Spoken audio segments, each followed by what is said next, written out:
소아와 중증, 뇌혈관 등 필수 의료 분야의 의사 부족을 해결하기 위한 정부의 대책에는 의료 사고에 대한 처벌 완화를 검토하는 것도 포함되어 있습니다. 의료계는 의사들의 필수 의료 분야 기피를 해소하기 위해 꼭 필요하다고 보지만 환자의 피해 구제를 더 어렵게 한다는 시각도 있어서 합의점을 찾는 데는 시간이 걸릴 것으로 보입니다. 김평정 기자입니다. 인천의 상급 종합병원인 가천대 길병원이 한때 소아청소년 입원 진료를 중단할 정도로 소아청소년과의 의사 인력난은 심각합니다. 소아청소년과의 전공의 충원율은 2019년부터 100% 아래로 떨어져 지난해에는 28%까지 급감했습니다. 의료계는 원인 중 하나로 지난 2018년 발생한 이대 목동병원의 신생아 중환자실 집단 사망 사고를 꼽습니다. 당시 의료진 과실이 원인으로 지목되며 담당 교수 등 의료진이 구속되는 사건 이후 젊은 의사들의 기피 현상이 더 확산했다는 겁니다.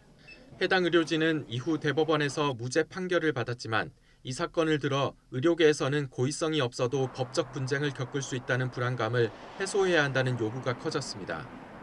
의사협회 이필수 회장도 올해 신년사에서 고위험 진료와 법적 분쟁에 대한 부담 해소가 시급한 과제라며 필수 의료 사고 처리 특례법 제정을 위해 노력하겠다고 밝혔습니다.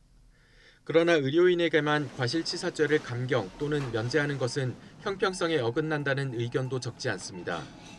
또 의료사고 발생 이후 정확한 경위 파악을 위한 자료를 의사 측에서 충분히 제공하지 않기 때문에 피해 환자가 형사소송 등에 매달릴 수밖에 없다는 시각도 있습니다. 따라서 환자 단체들은 의사가 환자에게 의료사고 경위를 알려주고 자료도 충분히 제공하도록 법적 의무를 부여하는 것이 선행돼야 한다는 입장입니다.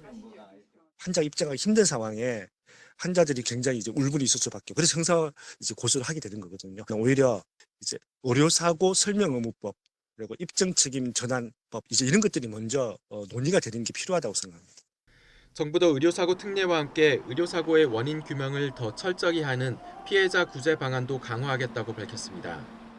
의료 분쟁 조정을 하는데 감정 업무가 있는데 감정 업무를 더 활성화해서 의료 사고에 대한 원인 규명을 좀 철저하게 할 수 있도록.